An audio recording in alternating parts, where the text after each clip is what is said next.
Hello, welcome back to Mr. Rockenstein's Flip Classroom and today's lesson, which is on decimal addition. Couple of lesson goals today. First goal, you will be able to add decimal numbers. Pretty straightforward. And number two, you will be able to explain why you must line up the decimal points when adding decimal numbers. So we're going to take care of number one. In this lesson, we're going to work on two goals. Goal number one, you will be able to add decimal numbers. And goal number two, you will be able to explain why you must line up the decimal points when adding decimal numbers. Okay, so let's start with the first goal first and work on decimal addition. The steps for decimal addition are, number one, line up the decimal points. Number two, add. And number three, drop down the decimal point. So on the next slide, we're going to put those steps to use. So here's a problem we can use to demonstrate these steps. I've got the steps over on the side. Step one, line up the decimal points. Step two, add. And step three, drop down the decimal point. So lining up starts with me stacking these numbers up like I would for any addition problem. So 12.3 goes on top, put my addition symbol in, and then the next thing I'm going to do is I'm actually going to put in the decimal point from that other number first so that those two decimal points get lined up right away. That's that first step, line up. And then I'm going to look at what's to the left of the decimal point in this second number, and the only thing there is a 0. So I'm going to put in a 0. Then to the right of the decimal point are these two 2's. There's a 2 in the 10th place and a 2 in the 100th place. And I'll add those in. And now what I've done by lining up these decimal points is I've lined up all of the place values. So I've got 10s adding up with 10s, even though in my second number there are no 10s. 1s lined up with 1s, and again in this bottom number there are no 1s. But then on the right of the decimal point I've got tenths lined up with tenths, and I've got hundredths lined up with hundredths. Now on the right side of the decimal point I like to add in a 0 in any place where there's something either on the bottom or on the top and nothing in the opposite. It helps you a lot in addition, but it's going to help you even more when you get to subtracting, so it's good to get into the habit. So now I'm on to the second step, which is to add. And I'm going to add just like I've always added. 0 plus 2 is 2. 3 plus 2 is 5. 2 plus 0 is 2. 1 plus nothing is 1. Now I'm on to that last step, which is drop down the decimal point. And I'm just going to drop it straight down so that I end up with my answer, 12.52. Now I need to go and think about whether my answer makes sense. Up in the problem, I've got something that's about 12 added to something that's just about 2/10 or so. And my answer is 12 and a little bit extra. So definitely makes sense. Now it's your turn to try a problem. We've got 8 6/10 plus 2 15/100. Now, remember those steps are to line up the decimal point, add, and then drop the decimal point down. If you're having trouble remembering those steps, just remember LAD. Line up, add, drop down. So pause the video and you do this problem and then we'll compare answers. Alright, so take a look at how I do this problem, compare it to how you did it, and we'll see if we did it the same way. I'm going to start with putting 8.6 on top, or 8 6/10. And then I'm going to put in that decimal point for my second number. I'm going to go look to the left and there's a 2, so I'll put that in here. I'll look to the right and I've got the 15/100. I'll put those in. And then I see I've got an empty space up here, so I'm going to put in a 0. addition symbol, draw my line. Now I'm ready to add 0 plus 5, 5, 6 plus 1, 7, 8 plus 2, 10.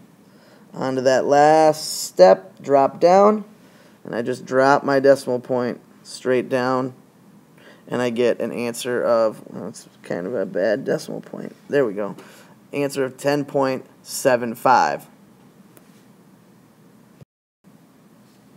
Here's another practice problem for you. Pause the video and try adding 7 and 1/10 and 4 and 3/10. Alright, so let's see how you did. 7.1 or 7 and 1/10. Then I put in the decimal point. I look at the top. What's to the left? There's a 4. Put that in. What's to the right? A 3. I'll put that in. Add in my addition symbol and my line. And then I add 1 plus 3 is 4. 7 plus 4, 11. Drop down that decimal point, and I get 11.4. Up till now, we've been really focused on that first learning goal of doing decimal addition. Now we're going to switch and work on that second learning goal, which is the answer to this question: why do you have to line up the decimals? You need to be able to explain that. And to explain that, I want to go back to the very first problem we did, which was 12 and 3/10 plus 22 hundredths equals n. If you were to stack these numbers up the way you learned to do whole number addition, it would look like this: 12.3 and 0.22. And every number would be lined up perfectly with another number. And the only place there would be overlap would be over here. Now, this won't work with decimal addition. And this is why. Let me show you. If we were to add this way, 3 and 2 would add together to equal 5. But they don't really equal 5. Here's what I mean. This 3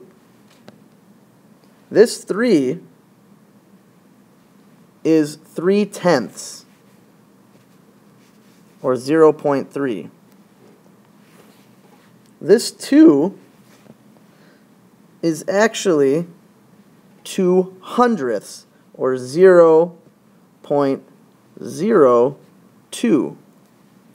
If we were to add these up, we would get 2, 3, decimal point 0, or 32 hundredths. That is not the same as 5, so that would be incorrect. So the reason you have to line up the decimal points is because when you line up the decimal points, you line up the place values properly. Right now we have the tenths place lined up with the hundredths place, and we have the ones place lined up with the tenths place, and we have the tens place lined up with the ones place, and that won't work. So that's why you have to line up the decimal points, so that you end up adding the right place values to each other. So now let's try one more practice problem. I want you to pause the video and try this problem, knowing what you know and knowing why you have to line up the decimal points, and then compare it to my answer.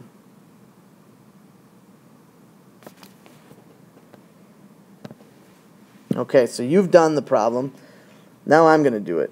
67 and 9/10 plus 122. Well, where's the decimal in 122? It's right here. So when I put in my decimal point, I'm going to put it in first, and then actually all of this number is going to go to the left. I've got 122, and I'm going to add in that 0. So now I've got tenths lined up with tenths, decimal points lined up, ones lined up with ones, tens with tens, and hundreds with hundreds. So I can go on to my second step, which is to add. 9. 7 plus 2 is 9. 6 plus 2 is 8. And 1 plus nothing is 1. Now my last step, drop down the decimal point, and I get 189. So now I need to go back up to my original problem and see, does that make sense? So I've got this number here, which is about 70, and this number here, which is about 120, and I added them together. 70 and 120 would equal 190, and 189.9 is almost 190. So my answer does make sense. All right, so that's the end of this lesson on decimal addition. Remember, videos are great because you can pause them, you can rewind, you can stop them. So make sure you're doing all that. If you need to, go back and watch again. Thanks, and I'll see you in class.